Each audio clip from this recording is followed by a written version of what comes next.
Mau daftar pilpres, batas usia maksimal 70 tahun. Iya. Mau ikut cawapres, usia masih di bawah 40 tahun. Iya. Makanya banyak-banyakin koneksi, dinasti, dan pastinya join circle-nya Pak Jokowi.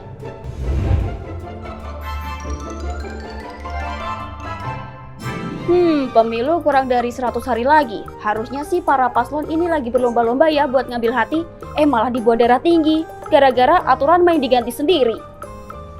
Ternyata politik bisa bikin aturan di otak-atik. Mari kita ikuti kisahnya.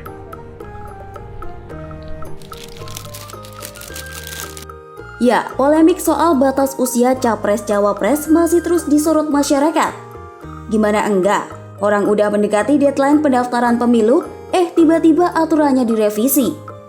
Usut punya usut, katanya putusan itu diumumkan buat membuka gerbang putra sulung Presiden Jokowi sekaligus Wali Kota Solo Gibran Rakabuming Raka untuk maju di Pilpres 2024. Waduh, definisi kasih sayang orang tua sepanjang masa ya, hehehe.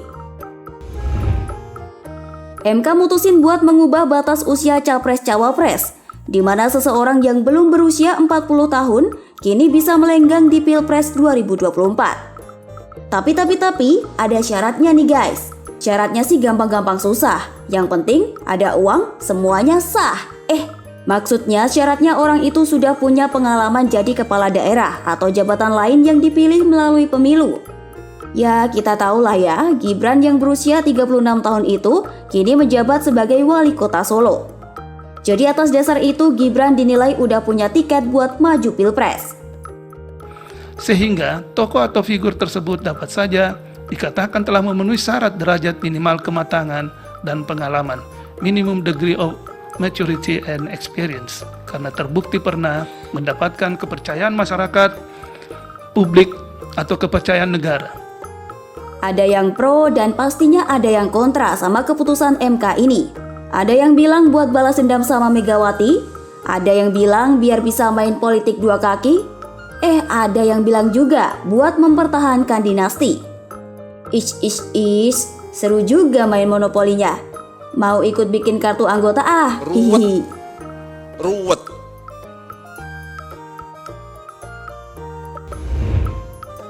Sebenarnya sih awalnya ada hakim yang menolak permohonan itu. Tapi kesepakatannya berubah saat Ketua MK, Anwar Usman, ikut andil dalam rapat permusyawaratan hakim. Tahu kan Anwar Usman? Itu loh, iparnya Pak Jokowi. Artinya apa? Ada paman, semuanya aman. Salah satu hakim konstitusi Saldi Isra membenarkan hal itu. Saldi bilang dinamika soal batas usia capres-cawapres kemungkinan berubah lantaran campur tangan Anwar Usman. Karena pada RPH pertama yang dihadiri 8 hakim konstitusi tanpa Anwar, menyatakan bahwa 6 hakim sepakat menolak permohonan. Kemudian 2 hakim konstitusi lainnya memilih sikap berbeda atau dissenting opinion. Nah, baru pada RPH kedua yang dihadiri 9 hakim konstitusi termasuk Anwar Usman didapati bahwa beberapa hakim yang semula menolak tiba-tiba pindah haluan dan menunjukkan ketertarikan yang diajukan pemohon. Sebagian hakim konstitusi yang dalam putusan Mahkamah Konstitusi 295155 tahun 2023 berada pada posisi pasal 169 huruf Q Undang-Undang 7 2017 sebagai kebijakan hukum terbuka pembentuk undang-undang, kemudian pindah haluan dan mengambil posisi akhir dengan mengabulkan sebagian perkara nomor 90 tahun 2023. Kalau kata pengamat politik internasional dan isu-isu strategis, Imron Kotan bilang putusan MK itu perlu dimitigasi. Tujuannya biar nggak menciptakan konflik sosial. Imron menilai putusan MK itu telah memicu reaksi negatif dari masyarakat. Misalnya, soal maklumat Juanda yang ditandatangani lebih dari 200 tokoh, baik dari spektrum pendukung Presiden Jokowi maupun dari spektrum anti Presiden Jokowi. Situasi ini juga diprediksi bisa membuat upaya menuju Indonesia Emas 2045 tertunda. Beberapa opsi mitigasi pun disampaikan oleh Imron, mulai dari Presiden Jokowi yang sebaiknya tak merestui Gibran buat maju sebagai bacawa pres sebagai wujud sifat kenegarawanan. Kemudian ia meminta Gibran supaya dengan sadar mundur dari pencalonannya sebagai bacawa pres karena masih perlu persiapan yang lebih matang. Lalu, para parpol yang tergabung dalam koalisi Indonesia Maju dinilai tak mampu mencapai konsensus jadi memilih Gibran sebagai bacawa pres pendamping Prabowo. Ceritanya Gibran jadi batu loncatan gitu ya? Pada akhirnya kapal pun berlabuh. Konflik Mahkamah Mahkamah Konstitusi kini berakhir dengan Anwar Usman selaku Ketua MK dan 8 Hakim Konstitusi digugat ke Dewan Kehormatan MK. Anwar Usman CS dilaporkan atas dugaan pelanggaran kode etik dan perilaku hukum konstitusi usai memproses sejumlah gugatan uji materi syarat batas usia Capres-Cawapres.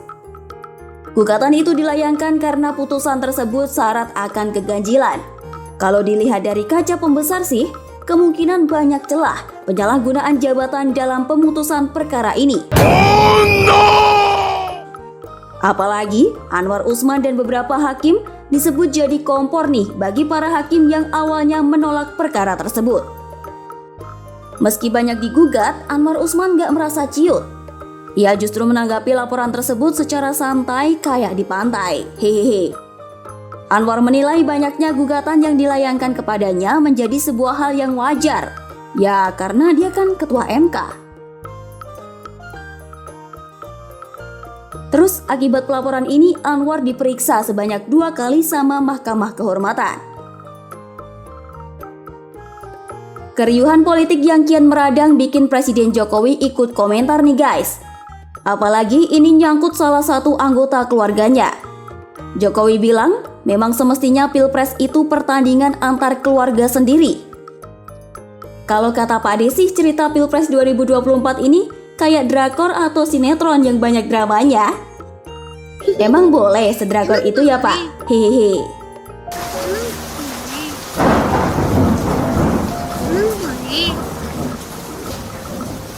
Karena saya melihat akhir-akhir ini yang kita lihat adalah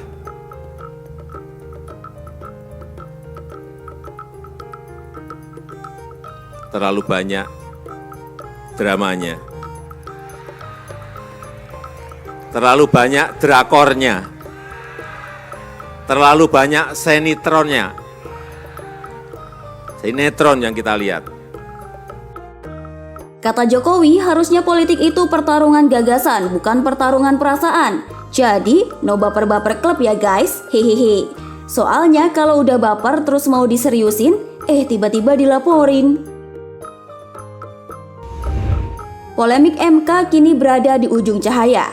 Majelis Kehormatan MK telah mengambil kesimpulan dari pemeriksaan puluhan pihak. Rapat internal anggota MK pun digelar, melibatkan mantan Ketua Dewan Etik MK Bintan Saragih dan Hakim Konstitusi aktif Wahidudin Adams.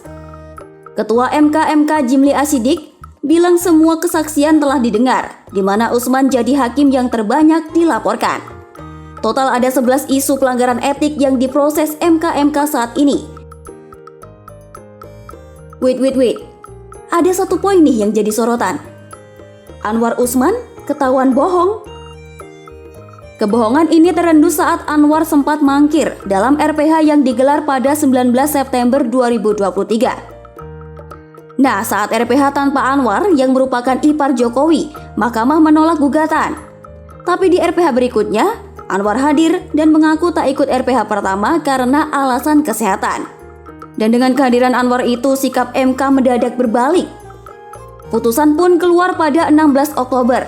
Kemudian selang beberapa hari, Wali Kota Solo Gibran Raka Buming Raka dipinang jadi bacawa pres pendamping Prabowo.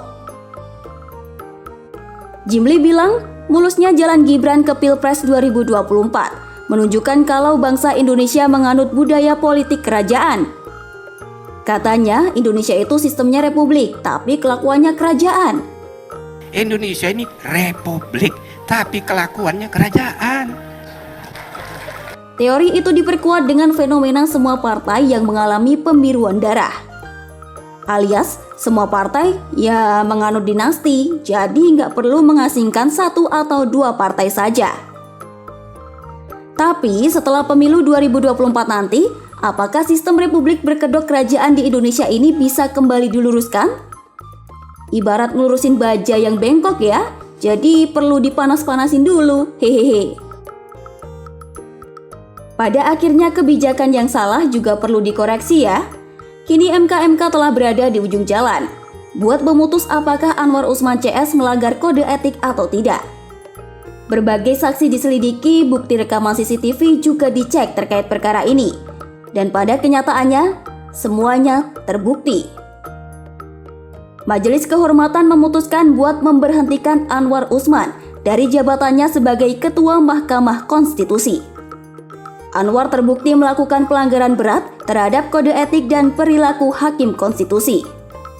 Atas Undang-Undang Nomor 24 Tahun 2003 tentang Mahkamah Konstitusi dan Peraturan Mahkamah Konstitusi Nomor 1 Tahun 2023 tentang Majelis Kehormatan Mahkamah Konstitusi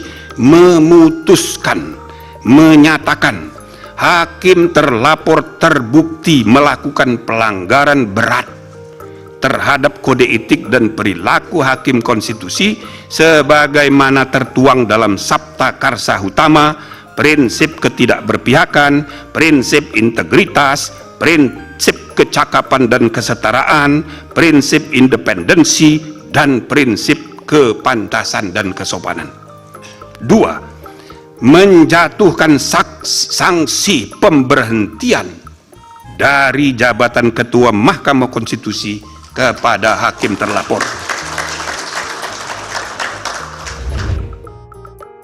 Wah, niatnya sih mau belain keluarga. Ujung-ujungnya didepak dari jabatannya. Tapi walaupun Ketua MK udah lengser, MK tak bisa mengubah putusan MK soal batas usia Capres-Cawapres. Padahal yang bikin kontroversi kan ini. Terus sama aja dong ya.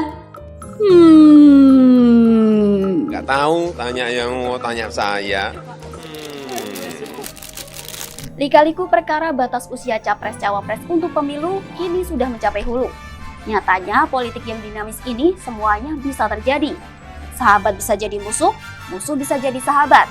Bahkan, Mahkamah Konstitusi yang sejatinya untuk negeri bisa jadi mahkamah keluarga untuk kepentingan dinasti.